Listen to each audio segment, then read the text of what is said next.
നമസ്കാരം. മനുഷ്യകുലം ആരംഭിച്ചത് മുതൽ അവൻ ഏറ്റവും വിസ്മയിപ്പിച്ചിട്ടുള്ള ഒന്നാണ് ആകാശം. ആകാശത്ത് കാണുന്ന കാഴ്ചകൾ യാഥാർത്ഥ്യമാണോ മിഥ്യയാണോ എന്നുള്ളതിനെക്കുറിച്ചൊക്കെ തന്നെ എല്ലാ കാലവും മനുഷ്യൻ ചർച്ച നടത്തിയിട്ടുണ്ട്. ചന്ദ്രനും നക്ഷത്രങ്ങളും ഒക്കെ നമ്മുടെ സാഹിത്യത്തിലും അതുപോലെ മനുഷ്യൻ്റെ ജീവിതത്തിൽ പല കാര്യങ്ങളിലുമൊക്കെ തന്നെ നിർണായകമായ സ്ഥാനവും വഹിക്കുന്നുണ്ട്. എന്തിനേറെ ജ്യോതിഷത്തിൽ പോലും ഈ ഗ്രഹങ്ങൾ വളരെ പ്രാധാന്യത്തോടു കൂടിയാണ് അവർ നോക്കിക്കാണുന്നത്. ഇപ്പോൾ വാർത്തകളിൽ നിറയുന്നത് മറ്റൊരു പ്രധാനപ്പെട്ട കാര്യമാണ്. ഭൂമിയെ പോലെ തന്നെ ഭൂമിക്ക് ചുറ്റുമുള്ള നിരവധി ഗ്രഹങ്ങളുണ്ട്. അവയെക്കുറിച്ച് അറിയാൻ നമുക്ക് താല്പര്യവുമുണ്ട്. ഈ ദിവസങ്ങളിൽ നമുക്ക് ഒരു അപൂർവ ആകാശ കാഴ്ച ഒരുക്കുകയാണ് പ്രകൃതി. 7 ഗ്രഹങ്ങളെ നമുക്ക് ഒരുമിച്ച് കാണാൻ കഴിയും. ഇതാണ് ഈ ദിവസങ്ങളുടെ ഏറ്റവും പ്രധാനപ്പെട്ട സവിശേഷത. നിങ്ങൾക്ക് നഗരനേത്രങ്ങൾ കൊണ്ടും ചില ഗ്രഹങ്ങളെ അതല്ലാതെ ബൈനോക്കുലർ അല്ലെങ്കിൽ ദൂരദർശിനി ഉപയോഗിച്ചുമൊക്കെ തന്നെ കാണാൻ കഴിയും.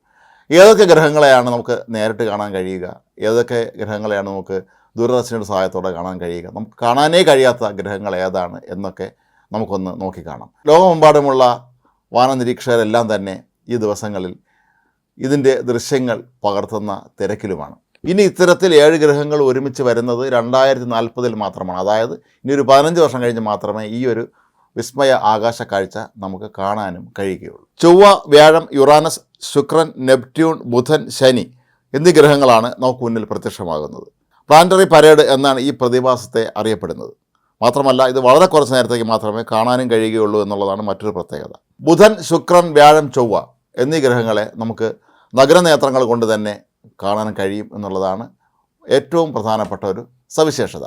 ശനിയുടെ ദൃശ്യമാകട്ടെ കുറച്ച് മങ്ങിയ നിലയിലായിരിക്കും. ഇത് ചക്രവാളത്തിൽ ഈ ഗ്രഹം മറഞ്ഞിരിക്കുന്നത് കൊണ്ടാണ് നമുക്കിത് ഭംഗിയായി കാണാൻ കഴിയാത്തത്. യുറാനസ്, നെപ്റ്റ്യൂൺ തുടങ്ങിയ ഗ്രഹങ്ങളെ നമുക്ക് കാണണമെങ്കിൽ അതിന് ബൈനോക്കുലറിൻ്റെ അല്ലെങ്കിൽ ദൂരദർശിനിയുടെ സഹായം തന്നെ വേണ്ടി വരും. അത് നല്ല ശക്തിയുള്ള ബൈനോക്കുലർ ഉണ്ടെങ്കിൽ മാത്രമേ നമുക്കിത് കാണാനും കഴിയുകയുള്ളൂ. ശുക്രനെയും ചൊവ്വയെയും വ്യാഴത്തെയും ദീർഘനേരത്തേക്ക് നമുക്ക് കാണാൻ കഴിയും. അതേസമയം ശുക്രനും വ്യാഴവും തിളക്കമുള്ള ഗ്രഹങ്ങളായതിനാൽ തന്നെ ഇവയെ വളരെ വ്യക്തമായിട്ട് തന്നെ നമുക്ക് കാണാൻ സാധിക്കും. എന്നാൽ ഇവിടെ ശ്രദ്ധിക്കേണ്ടുന്ന ഒരു കാര്യം, ഈ ചൊവ്വ ഗ്രഹത്തിന് ഒരു പ്രത്യേക തരം ചുവപ്പ് നിറമായിരിക്കും ഉണ്ടായിരിക്കുക എന്നാണ് ഗവേഷകർ പറയുന്നത്.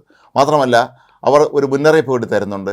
മൊബൈൽ ഫോണിൽ ദീർഘനേരം നോക്കിയിരുന്നതിന് ശേഷം ഈ ഗ്രഹത്തിലേക്ക് നോക്കരുത് എന്ന്. അത് ചില ആരോഗ്യ പ്രശ്നങ്ങൾ ഉണ്ടാക്കും എന്നാണ് വാനനിരീക്ഷകർ പറയുന്നത്. അമേരിക്ക, കാനഡ, മെക്സിക്കോ, ഇന്ത്യ തുടങ്ങിയ രാജ്യങ്ങളിലൊക്കെ തന്നെ ഇത് വളരെ വ്യക്തമായി കാണാൻ കഴിയും എന്നാണ് ഗവേഷകർ പറയുന്നത്.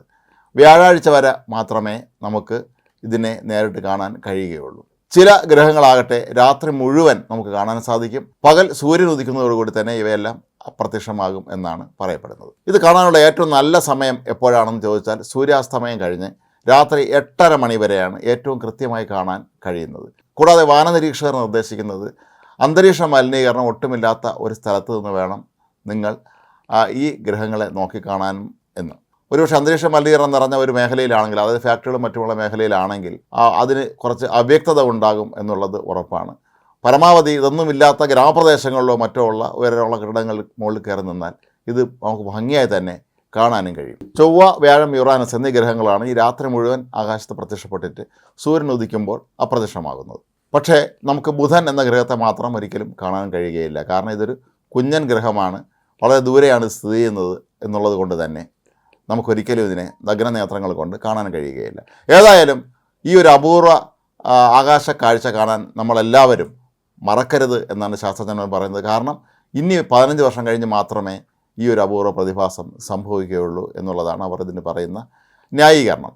പ്രകൃതി എന്തൊക്കെ വിസ്മയങ്ങളാണ് മനുഷ്യന് വേണ്ടി ഒരുക്കിയിരിക്കുന്നത് എന്ന് നമ്മെ എല്ലാം ഒരിക്കൽ കൂടി ഓർമ്മിപ്പിക്കുന്നതാണ് ഈ ഒരു അപൂർവ ഗ്രഹങ്ങളുടെ സംഗമം. നമ്മൾ അന്തരീക്ഷ മലിനീകരണവും മറ്റുമുണ്ടാക്കി നമ്മുടെ ജീവിതം തന്നെ താറുമാറാക്കുന്ന ഈ ഒരു സാഹചര്യത്തിൽ ഇത്തരത്തിലുള്ള കാഴ്ചകൾ മനുഷ്യന് പ്രകൃതി എത്ര ഭംഗിയായിട്ടാണ് നമ്മുടെ മുന്നിൽ അവതരിപ്പിക്കുന്നത് എന്നുള്ളത് നമ്മളേറെ ആദരവോടെ തന്നെ പ്രകൃതിയോട് ഇക്കാര്യത്തിൽ നന്ദി പറഞ്ഞുകൊണ്ട് കാണേണ്ടതാണ്.